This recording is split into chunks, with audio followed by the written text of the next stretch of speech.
My name is Khloe Whitford, formerly Patterson, and I am 28 years old, a Fintech CEO who built a career on the cold, hard logic of algorithms because human loyalty proved to be a failing investment long ago.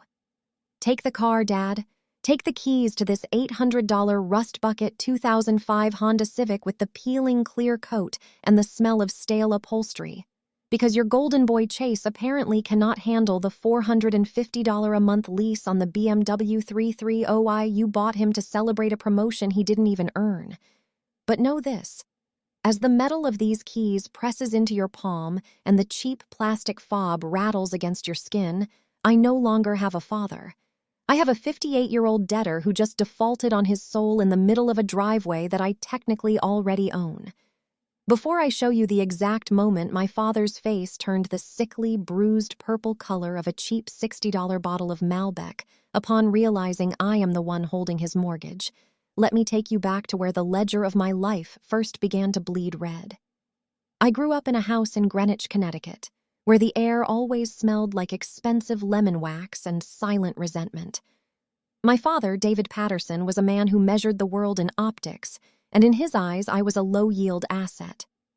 My brother Chase, 3 years my senior, was the blue-chip stock, the varsity quarterback at Greenwich High who wore his Letterman jacket like a royal robe. When Chase crashed his first car, a 2018 Audi A4, into a stone wall on a Saturday night, my father paid the $12,000 repair bill in cash and told the neighbors it was a mechanical failure. When I worked 3 jobs at 19, slinging lattes at a local Starbucks for $15 an hour, tutoring statistics for $40, and filing papers at a law firm to save up for my tuition at NYU, my father told me that a woman's education was a decorative hobby, not a priority for the family trust. He looked at me across our granite kitchen island, his fingers tracing the rim of a gold-rimmed espresso cup, and told me that the $30,000 set aside for my college fund was being diverted to pay for Chase's 5th year of finding himself at a private liberal arts college in Vermont. The day everything fractured beyond repair was a Tuesday in late August, the kind of day where the humidity sits heavy on your skin like a wet wool blanket.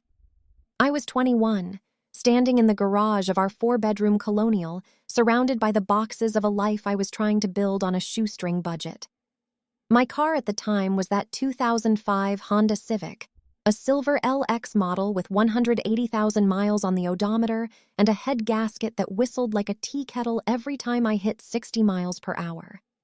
It was my lifeline, the only thing that allowed me to commute between my internship in the city and my night shifts in the suburbs. Chase had just returned home from a weekend in the Hamptons, having managed to get his BMW towed and impounded for reckless driving. Instead of making his son face the consequences, my father walked into the garage, snatched my keys off the workbench, and told me that Chase needed a reliable way to get to his new consultancy job, a job my father had called in a dozen favors to secure. When I protested, when I pointed out that I had paid for that Civic with my own blood, sweat, and overtime, David Patterson looked at me with a coldness that would have frozen a furnace. He told me that as long as I lived under his roof, my property was his property, and that a sister's duty was to support the success of the brother who would one day carry the family name. I didn't argue. I didn't cry. I watched him drop those keys into Chase's hand, and I walked out of that house with nothing but a backpack and my laptop.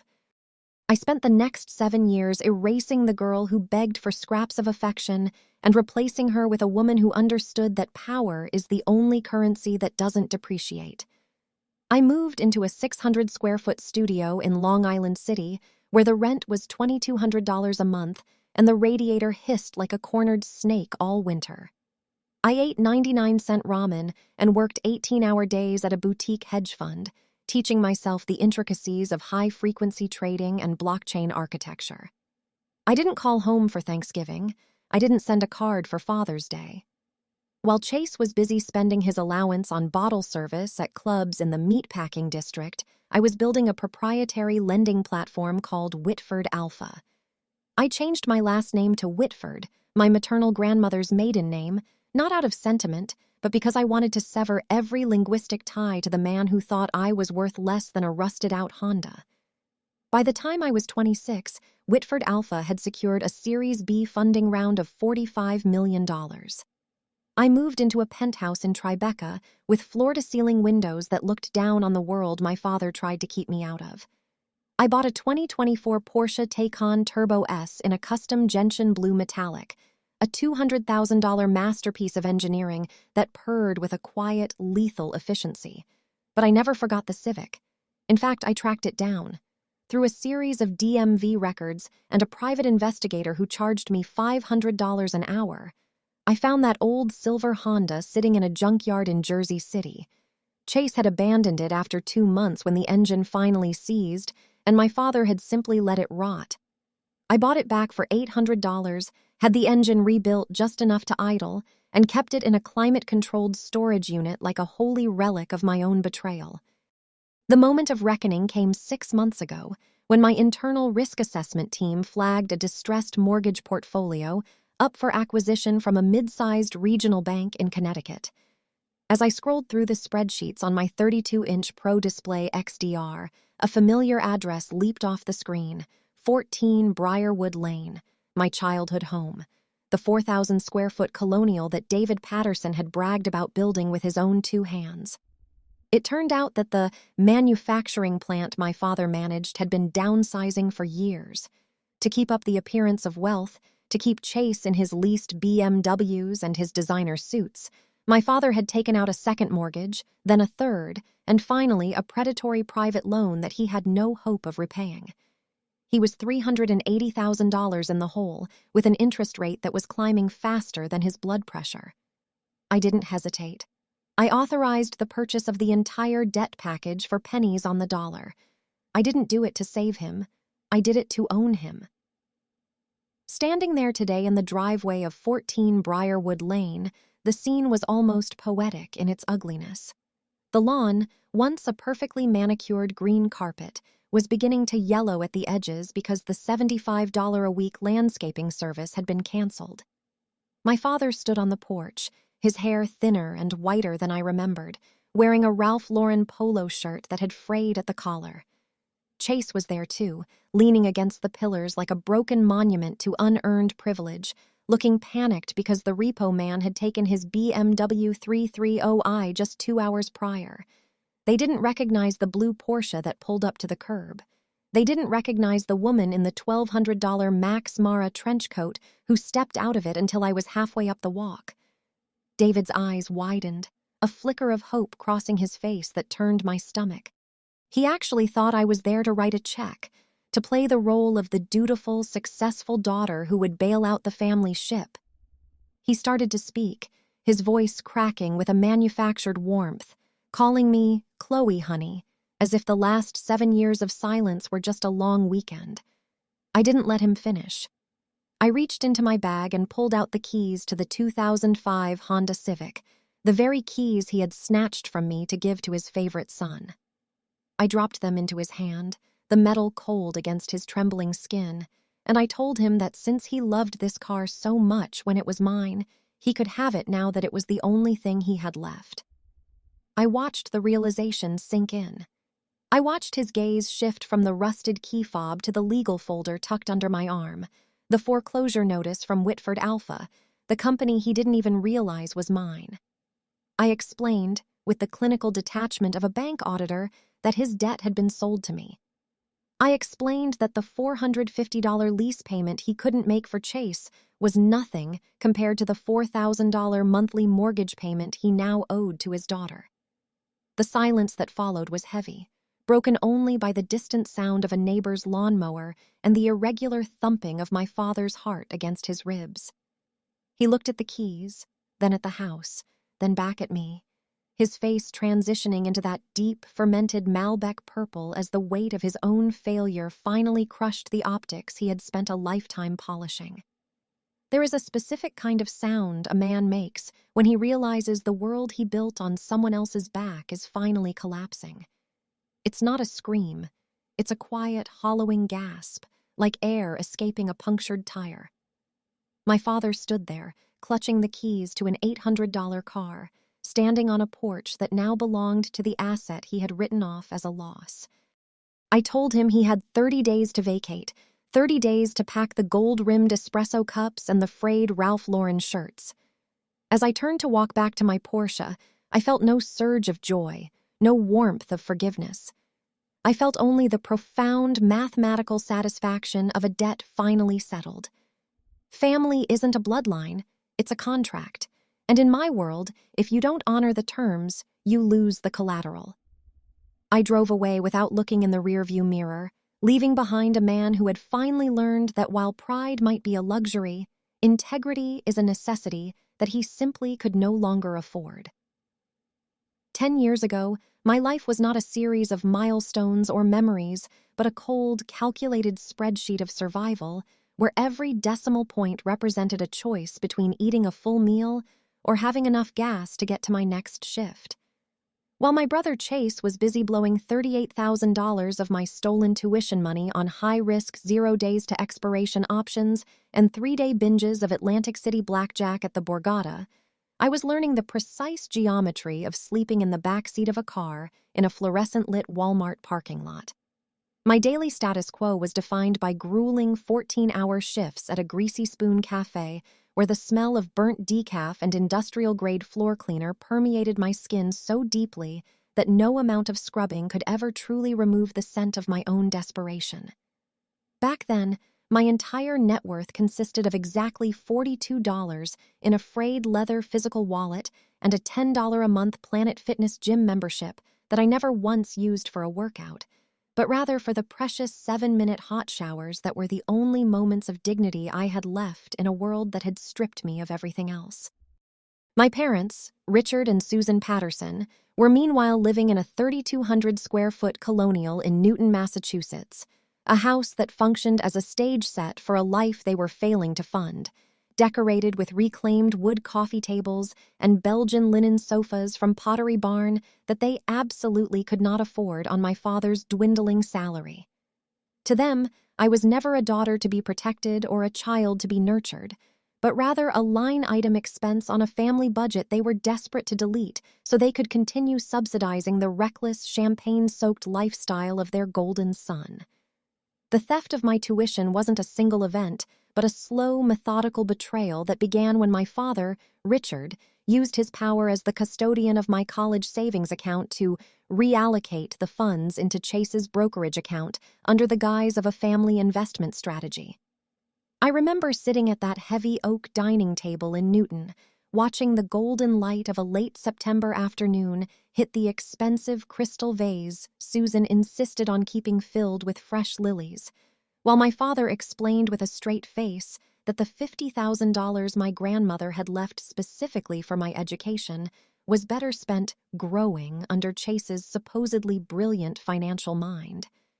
Chase sat there in a $400 Vineyard Vines quarter zip, smirking behind his MacBook Pro, while he liquidated my future to chase a rush at the craps tables or to buy into the latest crypto pump-and-dump scheme that would inevitably leave him penniless. When the money vanished, when the $38,000 intended for my junior and senior years at NYU was swallowed by the black hole of Chase's incompetence, my parents didn't demand an apology from him. Instead, they looked at me and told me that I needed to be more flexible and resourceful for the sake of the family's reputation. They expected me to simply fade into the background of their carefully curated New England life, but I chose the pavement of the city over the suffocating hypocrisy of their colonial home. Living in a 2005 silver Honda Civic is an education in the physics of discomfort and the anthropology of the overlooked, teaching you exactly how to fold your body into a crescent shape to avoid the gear shifter and how to crack the windows just half an inch so the morning dew doesn't reveal your presence to the midnight security patrols. My bedroom was the rear bench seat, where I slept on a thin polyester blanket I'd bought for $5 at a thrift store, my head resting on a backpack filled with the only 3 outfits I owned, each one meticulously washed in the gym sink and dried by hanging them over the car's headrests during my drive to work. I became an expert at the $4 grocery list, knowing exactly how many calories I could extract from a jar of generic peanut butter and a loaf of day-old bread from the bakery clearance rack. I remember the biting cold of a Massachusetts November, the way the frost would bloom in intricate, jagged patterns on the inside of the windshield, and the sheer, agonizing envy I felt watching families in heated SUVs drive past me to their warm, lit-up homes while I blew on my fingers to keep them limber enough to start the ignition. My father, Richard, was a man who worked in mid-level industrial management but carried himself like a Rockefeller, spending his weekends at the local country club where the initiation fee alone was more than my annual earnings at the cafe. He would drive his black 2018 Lexus ES to the club, buying rounds of $16 cocktails for men who laughed at his jokes but never invited him into their inner circles, all while I was counting out pennies to see if I could afford a single gallon of 87-octane gasoline. My mother, Susan, was the architect of our domestic fiction, spending hours in the Newton Pottery Barn and Crate and Barrel, charging $1,000 area rugs to credit cards that were already screaming at their limits, just so the neighbors would think the Pattersons were still the neighborhood's success story. Whenever I would call, rarely, and only out of a lingering, pathetic hope for a shred of parental instinct, Susan would tell me how stressed she was about the color of the new kitchen backsplash, or how worried they were that Chase was feeling pressured by his mounting debts, never once asking if I had a roof over my head or if I had eaten a vegetable in the last 3 weeks. The cafe where I worked, a dimly lit spot called the Rusty Mug on the edge of the city, became my sanctuary and my prison, a place where I traded 14 hours of my life every day for $120 in cash tips and a free shift meal that usually consisted of a dried-out turkey club and a cup of lukewarm soup.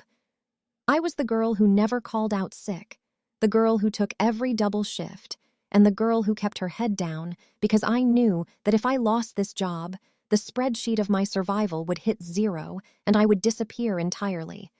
I would stand behind that Rancilio espresso machine, the steam burning my knuckles and the grit of coffee grounds under my fingernails, and I would visualize my future not as a dream, but as a hostile takeover. I spent my breaks in the back alley, leaning against the brick wall near the grease-clogged dumpster, reading discarded copies of the Wall Street Journal and the Financial Times I found in the trash, teaching myself the language of the people who owned the buildings I wasn't even allowed to sit in. I learned about EBITDA, about compound interest, and about the brutal efficiency of debt collection, realizing that the only way to beat my father and brother was to become the very thing they feared, a person who knew the exact price of everything and the value of nothing but their own upward mobility. While Chase was losing the final few thousand of my tuition money on a sure-thing horse race at Saratoga, I was opening my first brokerage account with $100 I had saved by skipping meals for 2 weeks. I remember the feeling of that first transaction, the way the digital interface on my cracked iPhone 6 screen felt like a weapon in my hand, a small, glowing shard of glass that would eventually allow me to cut through the fabric of the Patterson family lie. I didn't want a college degree anymore. I wanted a ledger that would make my father's country club memberships look like pocket change. I began to trade with a cold, robotic precision, using the same survival instincts I used to navigate the Walmart parking lot, to navigate the volatility of the penny stock markets and early crypto exchanges. I had no safety net, no golden boy buffer, and no parents to bail me out, which meant I could see the risks they were too blind to notice. Every $50 gain was a brick in the fortress I was building, a fortress that would eventually be large enough to house the very people who had kicked me out into the cold. Richard and Susan treated me like a line-item expense because they viewed people as tools for their own social climbing, and once I was no longer a good student who reflected well on their parenting, I was a broken tool to be discarded in favor of Chase's shiny, albeit hollow, potential. They never saw the 28-year-old CEO I would become. They only saw the daughter who was difficult because she asked where her money went. They didn't see me in that 2005 Honda Civic, shivering under a polyester blanket while the Newton Colonial stayed warm at 72 degrees on a programmable thermostat they couldn't afford to pay the gas bill for. They didn't see the way I meticulously tracked every cent they owed me, not just the $38,000 in tuition, but the emotional interest that had been compounding for a decade. The spreadsheet of my survival eventually evolved into a blueprint for their displacement, a document that detailed every unpaid bill, every forged signature on family documents, and every lie Richard told to the bank to keep the lights on in that pottery barn-filled mausoleum. I was no longer a victim of their bankruptcy. I was the primary creditor, waiting for the day when the debt would finally come due, and I would be the one to decide whether to offer a grace period or to initiate a total liquidation of their pride. Standing in that driveway 10 years later, watching the rust on the 2005 Civic catch the light of the setting sun, I realized that the greatest irony of my life was that my father gave me the best education possible. He taught me exactly what happens to people who forget, that in the end, every debt must be paid in full, and that blood is rarely enough to cover the cost of a defaulted soul. The betrayal that finally severed the remaining threads of my soul wasn't merely the clinical theft of the money I had bled for. It was the absolute sub-zero coldness that permeated the air of that Newton colonial, a coldness that eventually mirrored the jagged ice forming on the storm windows. On the night of December 14th, at exactly 11:42 p.m., the outdoor temperature gauge on our premium Viking range flickered as it hit a brutal 14 degrees Fahrenheit, matching the biting atmosphere inside the kitchen where the ledger of my life was being forcibly closed. I had spent 3 years meticulously building a high-yield savings account at Goldman Sachs, depositing every spare cent from my double shifts at the cafe, watching the balance climb to $12,482, which was supposed to be my escape hatch, my ticket to a tiny apartment and a chance to finish my degree. But when I logged in that evening to pay a utility bill, I found the balance sitting at a hollow, mocking zero because my father, Richard, had used his outdated custodial access to drain every single penny to cover a gambling debt Chase had incurred during a weekend bender at the Mohegan Sun Casino.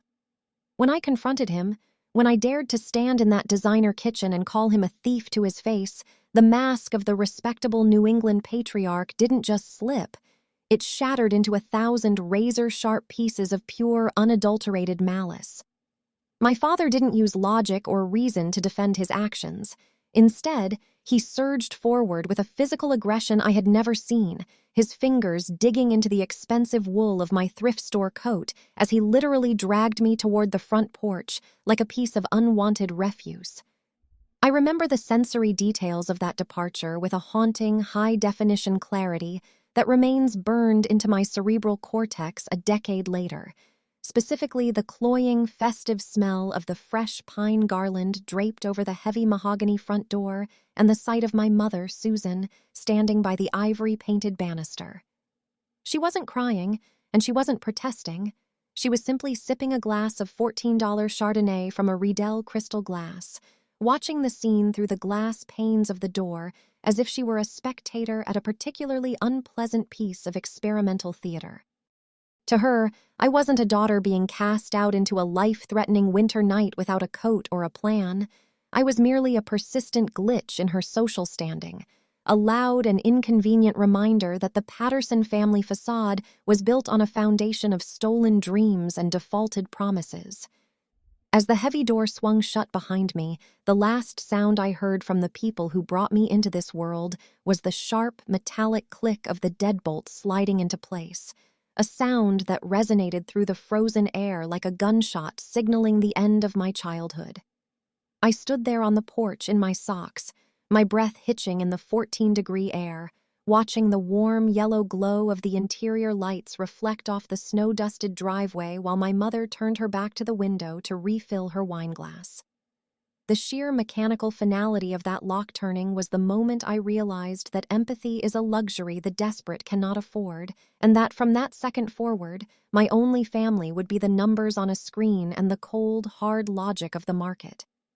I walked to that 2005 silver Honda Civic, my feet numbing almost instantly as they hit the salted concrete, and I sat in the driver's seat listening to the engine struggle to turn over, the starter motor whining in a desperate mechanical protest against the cold. When the 1.7-liter four-cylinder finally sputtered to life, the vibrations felt like a heartbeat, the only one in the world that was actually looking out for me as I pulled out of the Briarwood Lane driveway for what I thought would be the last time. The weeks that followed that December night were a masterclass in human invisibility, as I navigated the social hierarchy of the homeless while maintaining the facade of a functional employee at the cafe. I would arrive for my 5 a.m. opening shift with my hair perfectly pulled back and my apron pressed, the steam from the espresso machine acting as a temporary reprieve for my frostbitten fingers, while my parents were likely sitting down to a catered holiday brunch in their Newton Colonial. Richard and Susan never called to check if I was alive. They never sent a text to ask where I was sleeping or if I had enough money to buy a pair of boots. Instead, I learned through the grapevine of mutual acquaintances that they were telling the neighbors I had moved to California for a high-level consultancy firm job, a lie they constructed to maintain the Pottery Barn-perfect image of their successful offspring. They were so committed to the fiction of their own lives that they had completely erased the reality of mine, treating my absence not as a tragedy to be mourned, but as a convenient cleaning of the family ledger. Every night, as the temperature in the Walmart parking lot dropped and the condensation from my breath turned into a thin layer of ice on the interior roof of the Civic, I would replay that click of the deadbolt in my mind, using the sound as fuel for a cold, calculating rage. I began to study the finances of the Patterson household with the obsession of a forensic accountant, realizing that my father's industrial management position was a shell, a title he held at a company that was being systematically hollowed out by private equity. I watched from the shadows of my digital world as he took out a bridge loan at an interest rate that would make a loan shark blush, all to keep Chase in a new BMW and Susan in her designer handbags. I saw the cracks in their foundation long before they did, and I began to position myself not just to survive, but to become the eventual owner of their downfall. I traded stocks on my breaks using the cafe's public Wi-Fi, my eyes burning from the blue light of the screen as I executed trades that were sometimes worth more than my father's monthly salary, all while sitting on an overturned milk crate near the dumpster. The contrast between the life I was building in the silence and the life they were losing in the spotlight was staggering. While Susan was posting photos of her new mahogany dining table on social media, I was calculating the exact moment their debt-to-income ratio would hit the breaking point. I knew that the $14 Chardonnay she sipped while watching me get kicked out was being charged to a credit card that was already at its limit, a house of cards held together by nothing but the sheer arrogance of my father's pride. I spent 10 years in that decade of silence transforming myself from a line-item expense into a predatory creditor, a woman who didn't just want her $12,000 back, but wanted the interest, the house, and the very air they breathed. I didn't want an apology because an apology has no market value. I wanted a total liquidation of the life they had prioritized over my survival, a goal that required me to be twice as cold as that December night in Massachusetts. By the time I founded Whitford Alpha, I had scrubbed every trace of the Patterson name from my identity, but I kept the memory of that deadbolt click as a notification sound in the back of my mind to remind me of the price of weakness.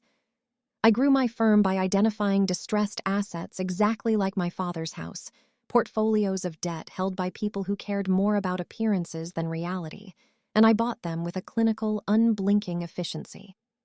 When the day finally came that I saw the deed for 14 Briarwood Lane pass across my mahogany desk in Tribeca, I didn't feel a rush of emotion. I felt the same quiet, mathematical satisfaction as a completed spreadsheet.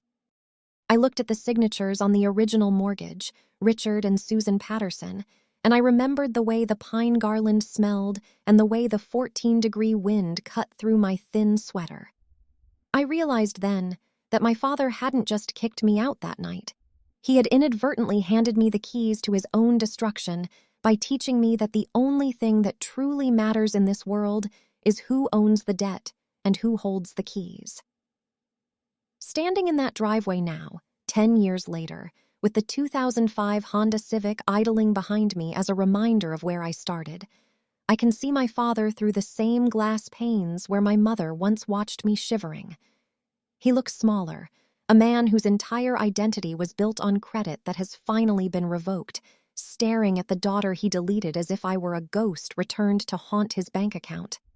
The deadbolt is no longer his to turn, the house is no longer his to guard, and the Chardonnay in his kitchen was bought with money that technically belongs to my holding company. I didn't come here for a reconciliation or a tearful reunion. I came to show him that the glitch in his social standing has become the owner of his reality. As I prepare to hand him the keys to that $800 rust bucket, I am reminded that the coldness he showed me wasn't a curse, but a gift that allowed me to build an empire where no one can ever lock me out again. Family isn't the blood that flows through your veins. It's the loyalty that remains when the account hits zero, and based on the ledger I'm holding, the Pattersons are completely, irrevocably bankrupt. I spent that first night of my exile shivering under a $9 synthetic fleece blanket I had salvaged from the clearance bin of a CVS, watching my own ragged breath turn into a thick, ghostly fog that coated the inside of the windshield like a translucent shroud. The temperature inside the 2005 silver Honda Civic had plummeted to the point where the plastic of the steering wheel felt like a jagged piece of dry ice against my palms. But despite the physical agony of the cold, I did not allow a single tear to fall from my eyes. Tears were a luxury of the protected, a biological response for those who had a soft place to land. And as I sat there in the oppressive silence of a darkened suburban street, I knew that any display of emotion would be a waste of the precious caloric energy my body needed just to keep my heart beating.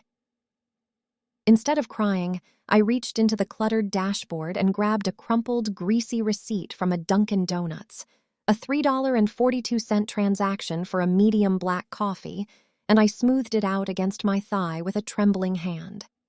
Using a half-chewed ballpoint pen that barely leaked enough ink to be legible, I drew a stark, uncompromising T-chart on the back of that thermal paper to assess the wreckage of my existence with the cold detachment of a bankruptcy liquidator. On the left side, under the heading of prose, I wrote a single jagged line of text. I was finally irrevocably free from the suffocating narcissism of Richard and Susan Patterson. On the right side, under the heading of cons, the list was a topographical map of my own destruction. I had no credit score to speak of, no physical home to return to, and exactly $0 in liquid assets after my father had drained my high-yield savings account to satisfy my brother's gambling debts.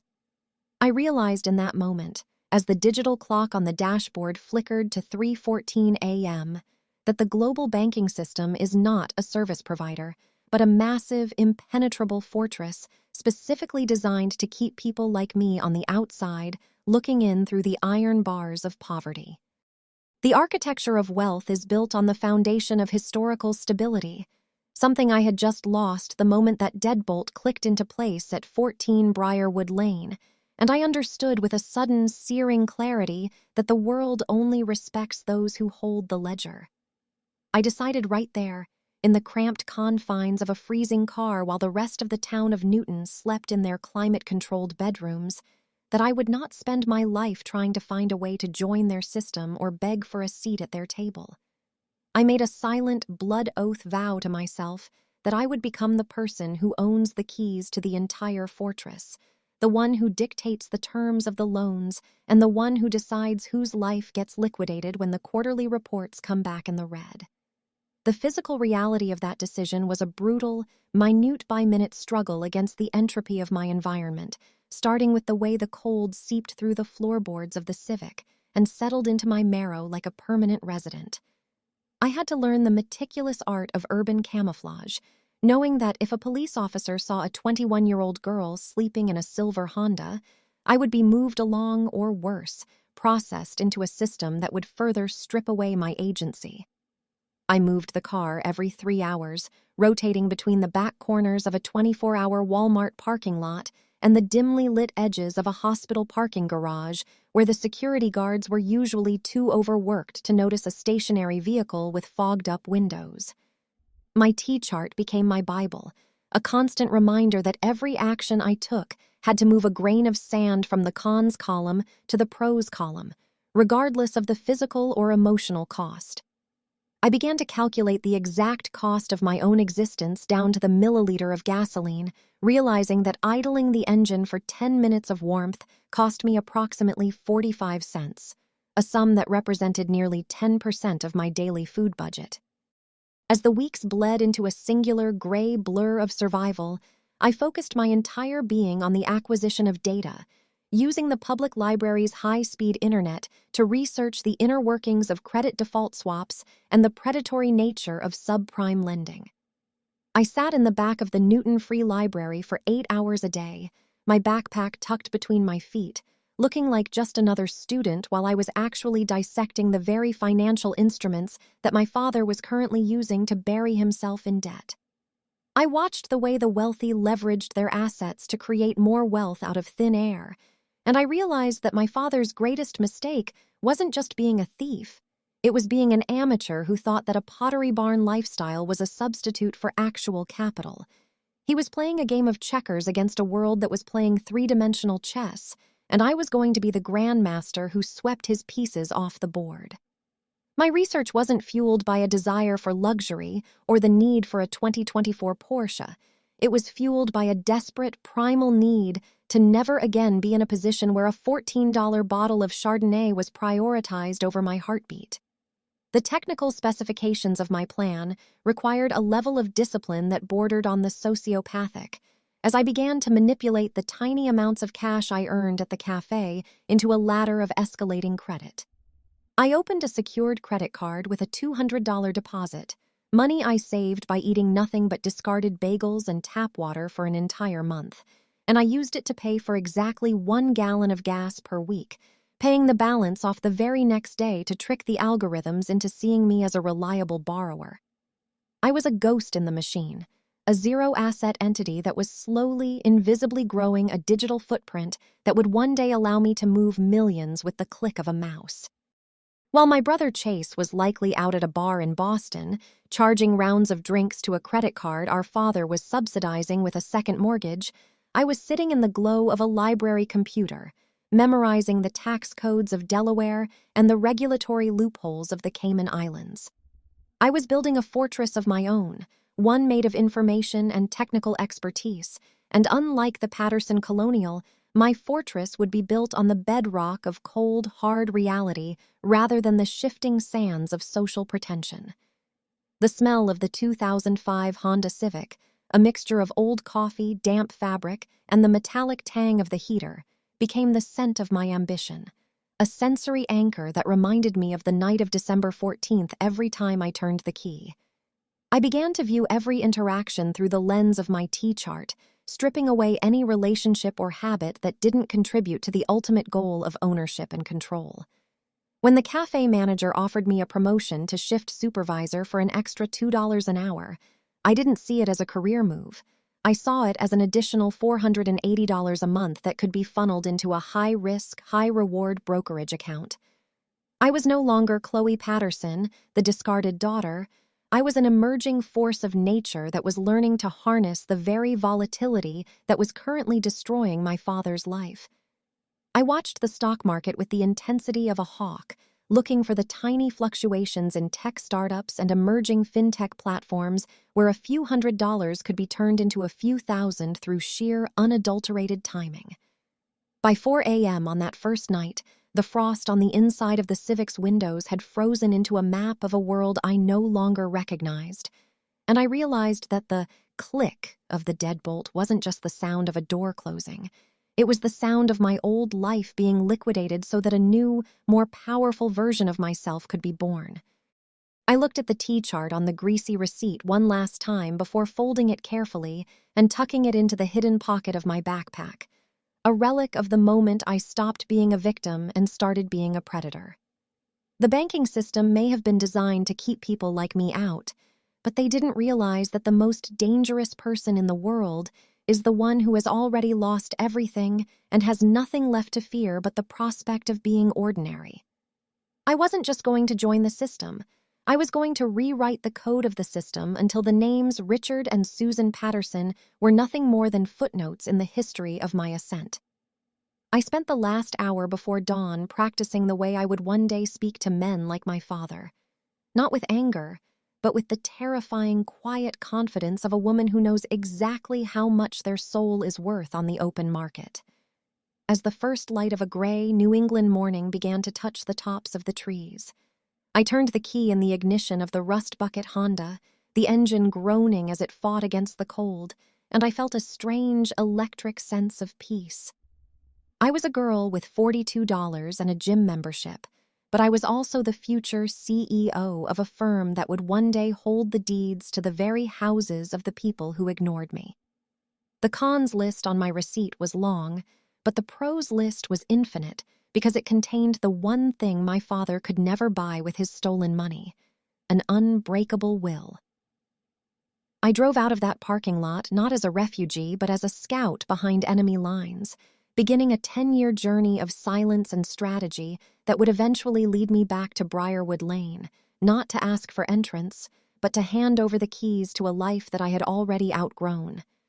The fortress was still there, looming in the distance with its high walls and iron gates, but for the first time in my 21 years, I wasn't looking for a way in. I was looking for the exact spot where the foundation was already starting to crumble. Fast forward through the decade of silence and the grueling, systematic reconstruction of my identity, a period where I transformed from a shivering girl in a silver 2005 Honda Civic into the architect of a financial empire that would eventually make the Patterson name look like a rounding error on a balance sheet. I built Bridge, a fintech giant that as of the last quarterly valuation was priced at exactly $412 million. A company forged not in the heat of passion, but in the sub-zero logic of that night in December, when my father chose a deadbolt over his daughter. I didn't just get rich, I got tactical, moving with the quiet, predatory grace of a high-frequency trading algorithm that identifies a weakness in the market and exploits it before the competition even realizes the price has changed. To ensure my aim was true, I hired a private investigator named Marcus Thorne, a former SEC auditor who charged a $450 hourly rate and specialized in the forensic deconstruction of hidden lives, instructing him to track every single financial breath the Pattersons took. For 3 years, I received bi-weekly encrypted dossiers that allowed me to watch their descent in real time from my office in Tribeca, a space outfitted with $15,000 Herman Miller furniture and a view of the city that served as a constant reminder of how far I had climbed above their petty, suburban pretenses. I watched through Marcus's reports as my brother Chase's latest real estate scams began to fail, his hollowed-out investment vehicles collapsing like cheap card tables because he lacked the discipline to understand that you cannot leverage what you do not truly possess. I saw the bank statements where my father, Richard, desperately took out a $215,000 home equity line of credit, a HELOC, at a staggering 8.4% variable interest rate, just to maintain the aesthetic of the Newton Colonial and keep my mother, Susan, in the designer handbags and imported area rugs she used to mask the stench of their impending bankruptcy. They were drowning in a sea of high-interest debt and social desperation, yet they continued to post photos of their $30-a-plate country club dinners as if the foundation of their world wasn't already riddled with dry rot and predatory liens. I waited with a patience that was almost biological, a cold-blooded stillness, until their local financial institution, Oakwood Heights Community Bank, hit a liquidity crisis during a regional market downturn that left their over-leveraged portfolio exposed and bleeding. The bank was a relic of an older, slower world, exactly the kind of inefficient structure that Bridge was designed to dismantle and absorb, and I knew the second their Tier 1 capital ratio dipped below the regulatory minimum that the moment of total acquisition had arrived. On a Tuesday morning at precisely 9 a.m., while the sun was catching the polished edges of my custom-made mahogany desk and the scent of a $60-a-pound pour-over coffee filled the air, I sat with my legal team and authorized the $12.4 million acquisition of Oakwood Heights. It was a surgical strike executed with the click of a mouse and the digital transfer of funds that had been moved through 3 different offshore holding companies to ensure the name Khloe Whitford remained invisible until the ink was dry. By 9:05 a.m., the transaction was cleared through the federal wire system, and in that 5-minute window of digital processing, I transitioned from being the daughter they had deleted into the primary creditor who owned every single cent of their outstanding debt. I didn't just own their mortgage, I owned the car notes on their overpriced SUVs, the high-interest credit cards Susan used to buy her Pottery Barn linens, and even the small personal loan Richard had taken out to cover Chase's legal fees from a reckless driving charge. I sat back in my chair, the leather creaking softly in the quiet of my office, and I looked at the digital deed for 14 Briarwood Lane on my monitor, realizing that the very roof they sat under at that moment was now a line-item asset on my corporate ledger. The tactical density of the acquisition was a masterpiece of financial engineering, as I had specifically structured the takeover to trigger an immediate audit of all high-risk accounts, which, of course, included the Patterson household. I spent the rest of that Tuesday reviewing the granular details of their failure. The $4,000 monthly mortgage payments they had been skipping by shuffling money between credit cards, the hidden notices from the utility companies, and the desperate emails Richard had sent to the bank begging for a grace period that I was now in the position to deny. Every cent my father had stolen from my tuition fund and every dollar he had drained from my high-yield savings account had been tracked, accounted for, and adjusted for 10 years of compound interest at a rate that would make his 8.4% HELOC look like a charity donation. I felt no surge of adrenaline or heat of revenge, only the cold, mechanical satisfaction of a woman who had finally synchronized the world's reality with her own private T-chart. I was no longer shivering under a $9 fleece blanket in a silver Honda Civic. I was the one who controlled the temperature of their entire existence, and I intended to set it to exactly 14 degrees. I instructed my head of collections to prepare a specific set of documents, a folder that contained the legal notification of the bank's change in ownership, alongside a formal demand for the immediate repayment of all delinquent balances within 30 days. I knew they couldn't pay, and I knew that Chase's business was nothing more than a hollow shell of debt and broken promises, which meant the liquidation of the Newton Colonial was not a possibility, but a mathematical certainty. I thought back to the sound of the deadbolt clicking on December 14th, and I realized that I had spent 3,650 days perfecting my understanding of the banking system just so I could be the one to slide that bolt back the other way.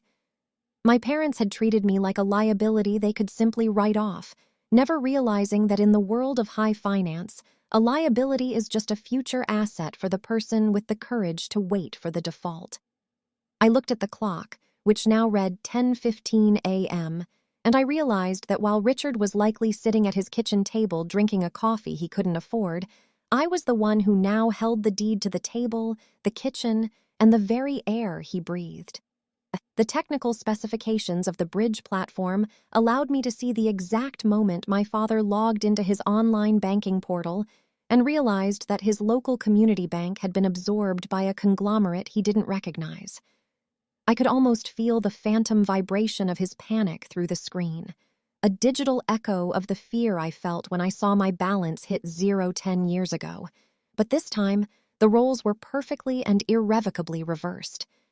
I didn't want him to know it was me yet. I wanted him to live in the uncertainty for a few more days, to feel the walls of the fortress closing in while he desperately tried to find a way to manipulate a system that I had personally rewritten.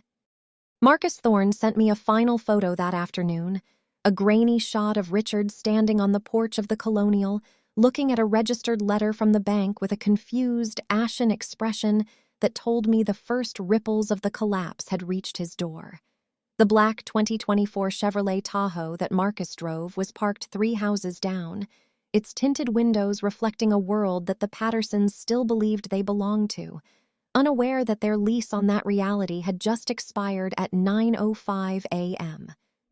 I spent that evening in my penthouse, the soft hum of the city 100 floors below me, reviewing the final foreclosure protocols for the Briarwood property, with the same precision I use to manage my firm's quarterly dividends. I realized that the banking system wasn't just a fortress. It was a mirror that reflected the true value of the people who inhabited it. And for the Pattersons, that reflection was finally showing the empty, hollowed-out space where their integrity should have been. My father had spent his life polishing the optics of his success, never understanding that a lens without a solid foundation will eventually shatter under the weight of its own lies. I was the one holding the hammer now, not out of a desire for destruction, but because the ledger required a balance, and I was the only person with the capital to enforce it. The $12.4 million acquisition was the most expensive, I told you so, in the history of the Patterson family. But to me, it was simply the final entry in a spreadsheet that had been bleeding red for over a decade. As I closed my laptop and looked out at the lights of the Brooklyn Bridge, I felt the ghost of that $9 fleece blanket on my shoulders, a reminder of the girl who had nothing but a T-chart and a dream of ownership. I had become the person who owns the keys to the fortress, and within 30 days, I would be standing on the porch of 14 Briarwood Lane, not as a guest and not as a daughter, but as the master of a reality they had failed to earn. The $412 million valuation of Bridge was a testament to my survival, but the ownership of my father's debt was a testament to my justice, a cold and calculated settling of accounts that would finally allow me to close the file on my past. I thought about the $14 Chardonnay and the pine garland, and I smiled a small, thin smile that didn't reach my eyes, knowing that the next time my father heard a click from that front door, it wouldn't be him turning the lock, it would be me. The system had finally worked exactly as it was designed, filtering out the pretenders and leaving only those who understand that in the end, the only thing that matters is who holds the collateral and who is willing to walk through the cold to collect it. The setup for the final dismantling of the Patterson delusion was the engagement gala, an event steeped in the kind of performative wealth that my parents had worshipped their entire lives, yet could no longer actually afford without the invisible hand of my conglomerate holding up their crumbling rafters. The gala was held at the Fairmont Copley Plaza in Boston, specifically in the gilded expanse of Ballroom B, where the air was thick with the scent of $500 floral arrangements and the desperate, cloying ambition of people who measure their worth by the guest list they can attract. There were exactly 120 guests in attendance, moving beneath the massive crystal chandeliers while a fleet of uniformed servers carried silver trays of $85 a plate catering, seared scallops with saffron foam and miniature Wagyu beef sliders that were being charged to a credit line I had personally authorized the bank to extend one last time. My brother Chase, ever the opportunist even as the ship was sinking, had spent the last 3 months hunting my best friend and Bridge COO Maya Chen, seeing her not as a human being, but as a potential $50 million payday that could magically erase his mounting gambling debts and failed real estate ventures. He had no idea that Maya and I had spent our morning looking at the forensic audit of his latest shell company, nor did he realize that every spontaneous run-in he had orchestrated with her at the Equinox gym or the high-end bars in the seaport had been logged, analyzed, and reported back to me in real time. I walked into that ballroom at precisely 8:15 p.m., the heavy oak doors swinging open to reveal a room full of people who had spent a decade pretending I didn't exist. But today, the woman entering the room was a stranger to their memories of the girl in the silver Honda Civic. I was wearing a $4,200 custom emerald silk gown from a boutique on Newberry Street that caught the light like a polished gemstone, paired with a Breitling Navitimer 1B01 chronograph on my wrist, a timepiece that cost significantly more than my father's entire remaining 401k balance after his latest round of reallocations.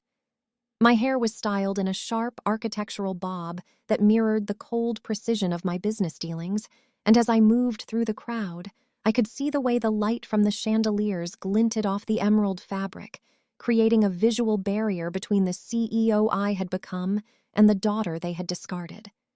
They didn't recognize me as the girl who had shivered under a $9 fleece blanket while the Massachusetts temperature hit 14 degrees. They didn't see the scars of the night of December 14th or the grit of the Walmart parking lot hidden beneath the high-end cosmetics and the designer silk.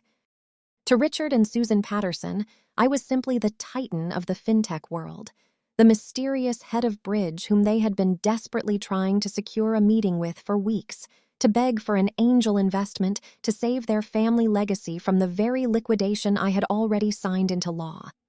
The irony of the scene was a tangible weight in the room, a sensory overload of hypocrisy that I absorbed with the clinical detachment of a lead auditor observing a failing firm's final board meeting. I watched from the perimeter as my father, Richard, stood near the bar in a tuxedo that was beginning to fit loosely around his neck, holding a glass of top-shelf scotch he had no way of paying for, laughing too loudly at a joke made by a man who was only there out of a sense of morbid curiosity. My mother, Susan, was wearing a string of pearls that I knew were fake, the real ones having been hawked 6 months ago to cover the property taxes on the Newton Colonial, and she was holding court near a display of imported cheeses, her smile a brittle mask of social desperation that threatened to crack with every nervous sip of champagne. They were predators who had become the prey, yet they were so blinded by the glare of the ballroom lights that they couldn't see the woman standing 20 feet away was the one who held the deed to their very existence. When Chase finally spotted Maya near the grand piano, I saw his eyes light up with a predatory hunger, the look of a man who thinks he's found a lifeboat in the middle of the Atlantic, completely unaware that the lifeboat was actually a submarine designed to pull him under. I moved through the sea of socialites and debtors with a practiced, fluid grace, my heels clicking against the polished marble of the Fairmont floor with a rhythmic finality that echoed the click of the deadbolt from 10 years ago. When I finally stepped into the circle of light where my parents were standing, the transformation was so complete that for the first 30 seconds, they simply looked at me with the polite, subservient interest they reserved for people of significant net worth. Richard adjusted his tie, his hands trembling slightly with the tremors of a man who knows his secrets are catching up to him,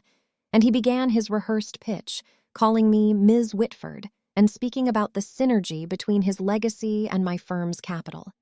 He spoke about the Patterson family name as if it were a blue-chip stock, oblivious to the fact that I had spent the last decade shorting his entire life, and that the name Whitford was the only thing standing between him and a foreclosure notice on his front door. I stood there, the emerald silk of my gown rustling softly, and I let him finish his 3-minute monologue about family values and strategic growth, watching the way his pupils dilated as he realized I wasn't nodding in agreement, but was instead dissecting his lies with a silent, terrifying precision. The silence that followed his pitch was the most expensive silence of his life, a void that I filled not with a checkbook, but with the cold, hard reality of the numbers he thought he had hidden. I leaned in, the scent of my $250 perfume mixing with the stale smell of his scotch, and I whispered a single question that caused the color to drain from his face faster than a market crash. Does the 8.4% interest on your HELOC feel as cold as the 14-degree air on the porch, Dad?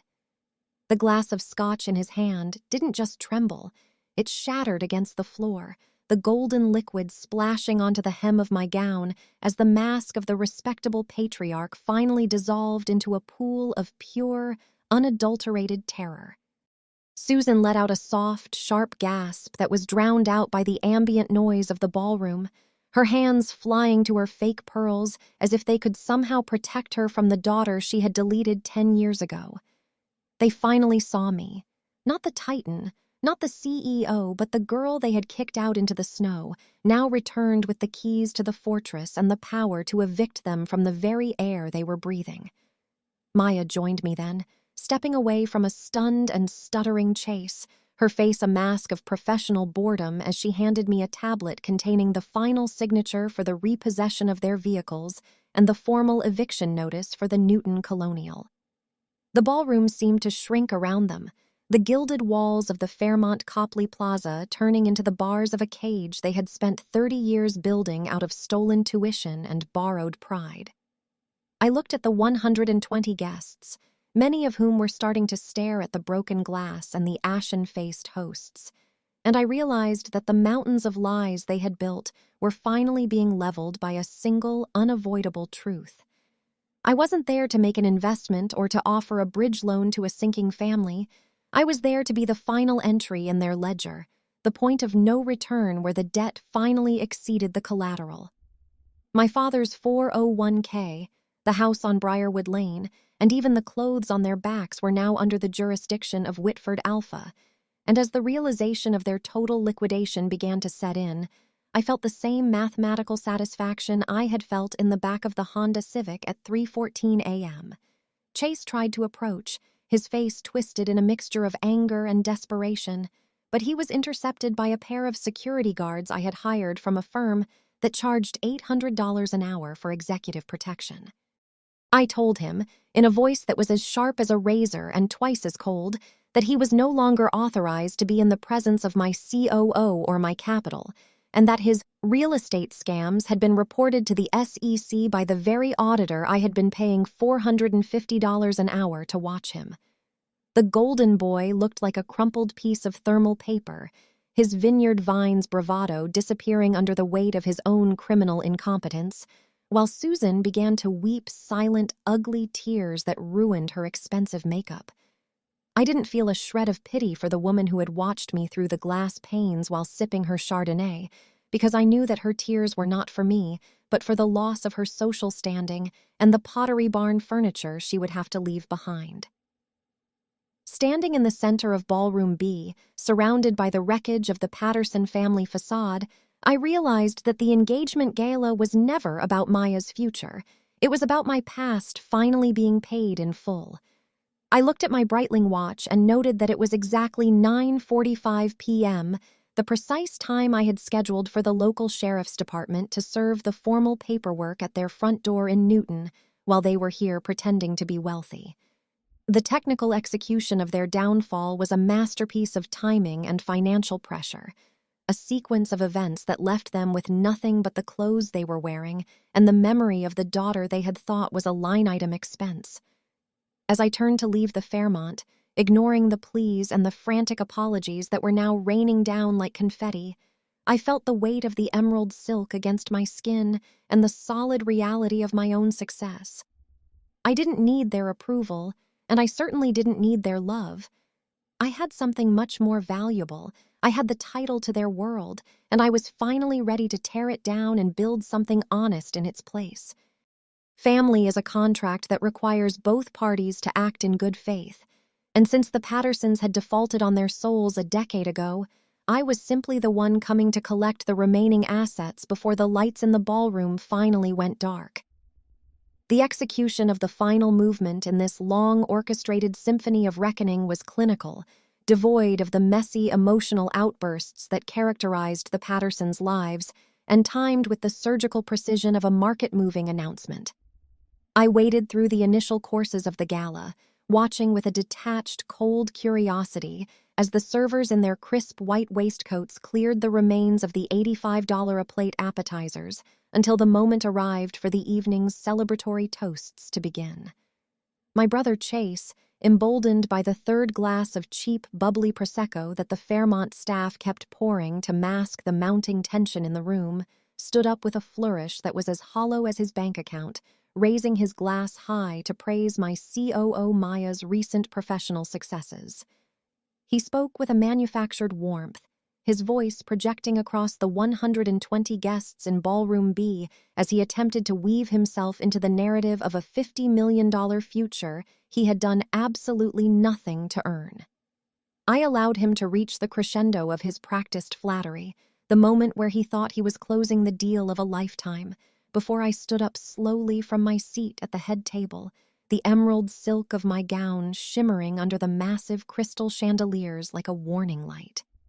I did not yell, and I did not allow my heart rate to climb a single beat above its resting pace, because I knew that the true weight of power is never found in volume, but in the undeniable gravity of a settled ledger. I reached into my black Prada Galleria clutch, the leather smooth and cool against my fingertips, and I pulled out a thick, unremarkable manila folder that contained the documented death certificate of the Patterson family's social standing. Chase stopped mid-sentence, his glass of sparkling wine trembling slightly as he looked at me, a flicker of the old, arrogant confusion crossing his face, as if he still expected me to be the girl he could silence with a well-timed insult. I looked him directly in the eyes, my gaze as unblinking as a forensic auditor's, and I told him with a terrifying, quiet clarity that before he presumed to toast to Maya's future, we needed to have an honest conversation about the staggering weight of his own past. I opened the folder and began handing out 15 meticulously organized copies of his comprehensive credit report and his $412,000 personal debt ledger to the prominent guests at the front tables, ensuring that the influential names in Newton and Boston could see exactly how much of a liability the Golden Boy truly was. The rustle of the high-grade paper passing from hand to hand was the only sound in the room as the local elite stared at the red ink of his defaults, the gambling debts from the Borgata, and the failed bridge loans that had been keeping his lifestyle afloat on a sea of pure, unadulterated fraud. I then turned my attention to my father, Richard, who was sitting frozen in his chair, his hands gripped so tightly around the arms of the mahogany seat that his knuckles had turned the color of bleached bone.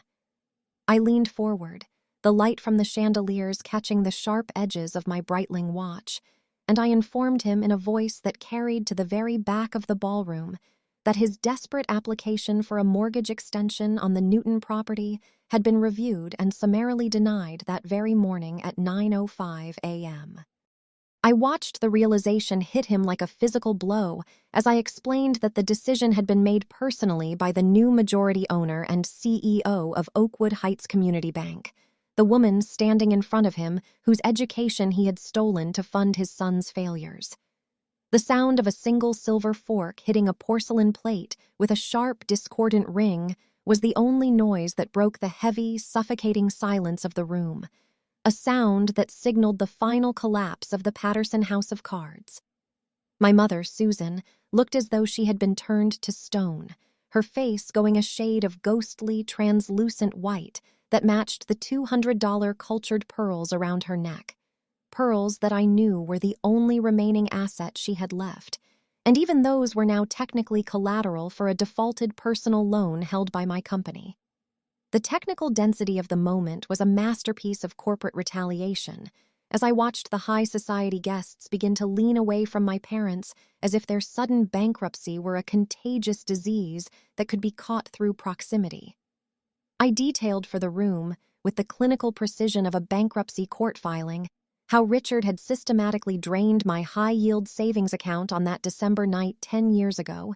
and how he had leveraged the equity of our family home into a high-interest HELOC that was now in total, irrevocable default. I saw the way my father's eyes darted toward the exit, looking for a door he could lock or a person he could manipulate, but every exit was blocked by the reality of the documents currently circulating through the hands of his peers. There was no deadbolt he could turn to keep the truth out this time, and there was no Chardonnay expensive enough to dull the sharp edge of the justice I was delivering in the middle of his carefully curated gala. I felt the ghost of that 14-degree winter night finally dissipate, replaced by the warmth of a total and absolute victory that was measured not in revenge, but in the mathematical certainty of their displacement from a world they had never truly owned. Chase tried to speak, his voice a pathetic, high-pitched whine that attempted to claim I was unhinged or bitter, but the words died in his throat as a guest at the third table. A man who had been considering investing in Chase's real estate shell company looked up from the debt ledger and shook his head with a look of profound, localized disgust. The social capital the Pattersons had spent 30 years building vanished in less than 60 seconds, evaporated by the heat of the cold, hard numbers that Bridge had compiled into a narrative of failure. I reminded my father that the foreclosure notice for 14 Briarwood Lane was currently being served to the empty house in Newton, and that by the time they returned home, The locks they had used to exclude me would be changed to protect the interests of the bank that I now commanded. I watched his pride disintegrate in real time, the deep Malbec purple of his face turning into a gray, ashen mask of a man who realized that the line-item expense he had deleted a decade ago had returned to liquidate his entire existence. My mother's hand went to her throat, her fingers fumbling with the clasp of her pearls as if she were checking to see if they were still there, unaware that in my world, even the things you wear are just borrowed time until the creditor comes to collect. The sensory environment of the Fairmont Copley Plaza shifted from a celebration of the future to a funeral for the past, with the scent of the seared scallops and saffron foam suddenly feeling cloying and nauseating in the face of such a public execution. I stood there in my emerald silk, a titan who had built an empire from the $42 in her wallet and the 7-minute hot showers of a gym membership, looking down at the man who had once dragged her to a frozen porch in her socks.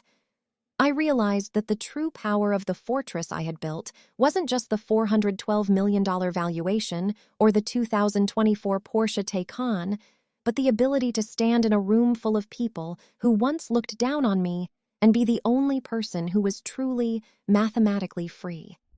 The Pattersons were no longer my family. They were a distressed asset that had been successfully reorganized and stripped of its value, leaving behind nothing but the hollow shells of the people who had thought they could steal a woman's future and suffer no consequences. I had become the person who holds the keys, and as I looked at the broken man clutching a glass of cheap Prosecco,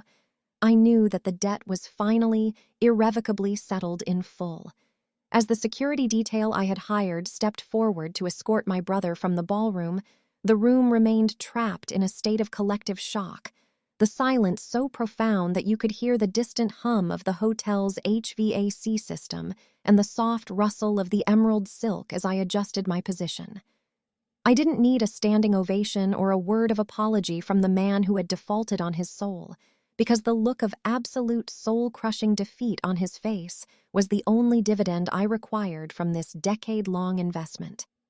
I told Susan that she could keep the fake pearls as a souvenir of the life she had prioritized over her child, a final gesture of a mercy she had never shown me when I was shivering in the back of a silver Honda Civic. The execution was complete, the documents were served, and the Patterson name was now a synonym for a cautionary tale in the very circles where it once held a hollow prestige. I had rewritten the code of my life so thoroughly that the names Richard and Susan were no longer primary characters, but merely footnotes in the technical manual of how to build a fortress that no one can ever lock you out of again.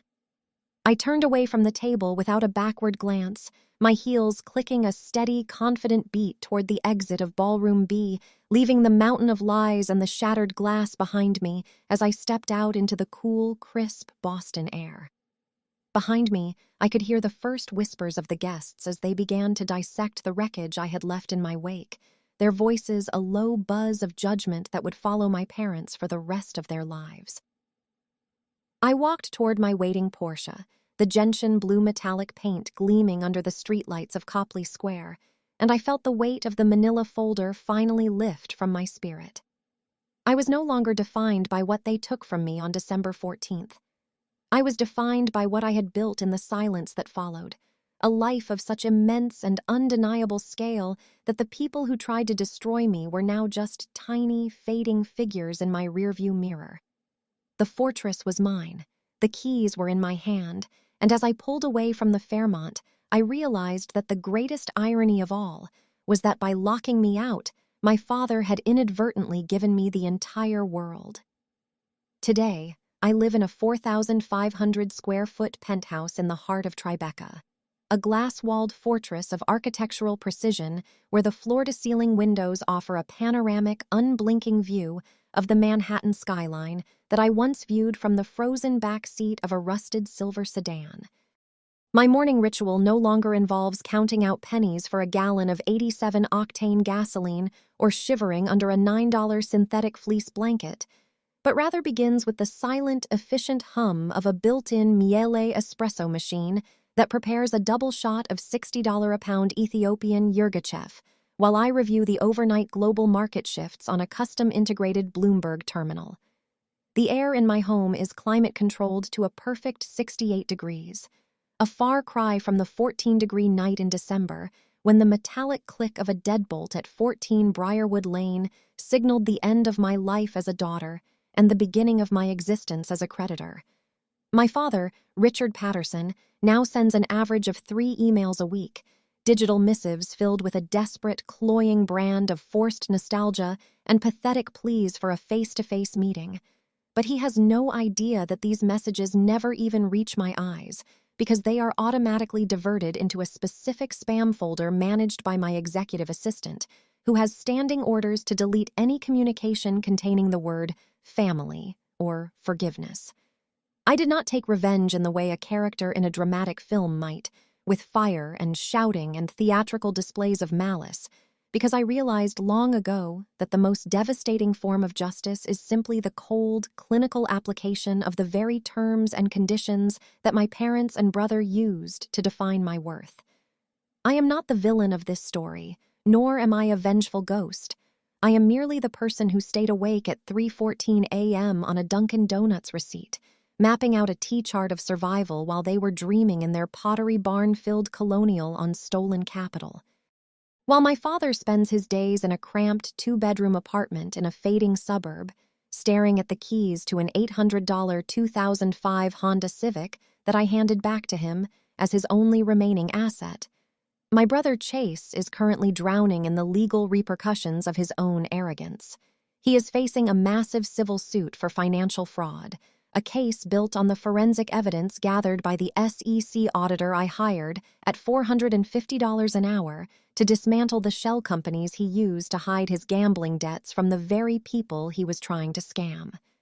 The golden boy has finally learned that when you play a game built on credit, the house always wins, especially when the house is owned by the sister you thought was a line-item expense you could simply delete from the family budget. The sensory details of my current life are a constant, quiet testament to the distance I have traveled from that Newton driveway, from the soft, buttery feel of the Italian leather on my $15,000 sofa to the weight of the Breitling watch on my wrist that represents more liquid capital than my father ever managed to save in his entire career. I look at the legal documents sitting on my mahogany desk, the final foreclosure papers for the Briarwood Lane property, and the dissolution of the Oakwood Heights debt portfolio, and I feel the profound mathematical peace of a balanced ledger. There is no lingering anger in my chest because anger is a volatile asset that requires too much maintenance. Instead, there is only the cool, refreshing clarity of a woman who understands that integrity is the only currency that doesn't eventually default. My mother, Susan, occasionally leaves voicemails that I listen to once before archiving, her voice sounding thin and brittle as she complains about the lack of amenities in their new neighborhood, still unable to comprehend that her social standing was a product of my stolen future and that the debt has finally been collected in full. I remember the smell of the pine garland and the taste of the $14 Chardonnay she sipped while I was kicked out into the snow, and I use those memories not as a source of pain, but as a technical manual for how to protect the empire I have built from the ground up. The banking system that was designed to keep me out is now a system I command, a fortress where the keys are held by a woman who knows exactly what it's like to have nothing and therefore has nothing left to fear from the people who think blood is an excuse for betrayal. I didn't just survive their narcissism. I commodified the lessons they taught me about coldness and used them to fuel a fintech giant valued at $412 million, proving that the most dangerous person in any market is the one who has already seen the absolute bottom and decided they were never going back. The 2024 Gentian blue Porsche Taycan in my private garage purrs with a quiet, lethal efficiency that mirrors my own.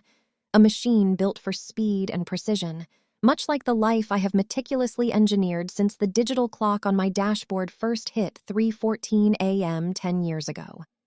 My life is no longer a spreadsheet of survival, but a masterclass in autonomous success, where every decision I make is free from the toxic gravitational pull of a family that viewed me as a liability.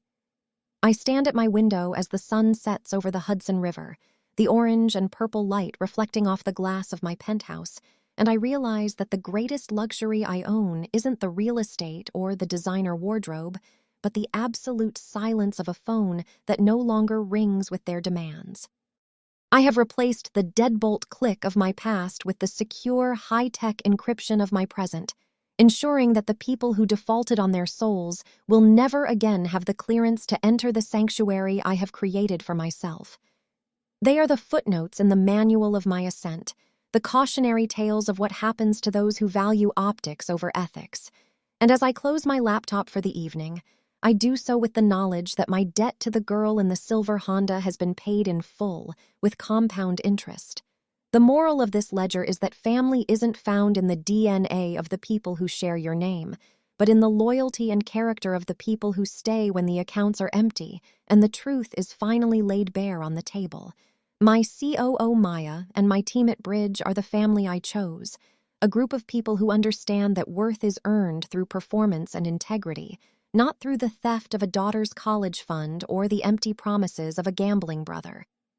I have learned that boundaries are not just emotional walls, but strategic defenses that allow you to decide who gets access to your capital and who is relegated to the spam folder of your history.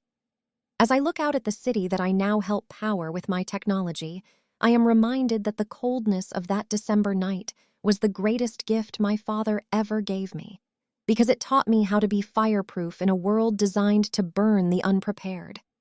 I sit at my dining table, a piece of solid walnut that cost more than my father's annual salary at the manufacturing plant, and I eat a meal prepared with fresh, organic ingredients, savoring the taste of a life that was built on the bedrock of my own unbreakable will.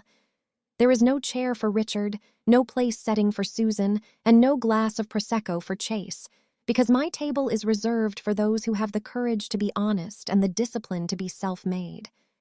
I have successfully liquidated the Patterson legacy and used the proceeds to fund a future that is entirely, undeniably mine, a future where the only line-item expense I ever deleted was the weight of their unearned expectations. The story of Khloe Whitford is not a tragedy of a broken home, but a technical report on the successful restructuring of a human spirit, a narrative that proves you can build a $412 million fortress out of the ruins of a 14-degree betrayal. As the lights of the city begin to twinkle like a billion points of data, I feel the finality of the closure I have achieved, a sense of completion that no apology could ever provide because an apology is just words, whereas ownership is a fact. I have applied the terms and conditions of their own making to their lives, and the result is a perfect, symmetrical justice that leaves me standing in the light while they fade into the gray static of the spam folder. I am 28 years old, a CEO, a titan, and a survivor, and for the first time in a decade, the spreadsheet of my life is perfectly balanced, with no outstanding debts and an infinite supply of capital for the years to come. I have saved myself by cutting away the rot, and in doing so, I have discovered that the most important key to the fortress was the one I had in my hand all along, the key to my own unwavering belief in my own value. Thank you for following this journey through the cold and into the light, and remember that in the world of high-stakes survival, you must always be the one who owns the ledger and the one who decides when the story is finally, officially finished.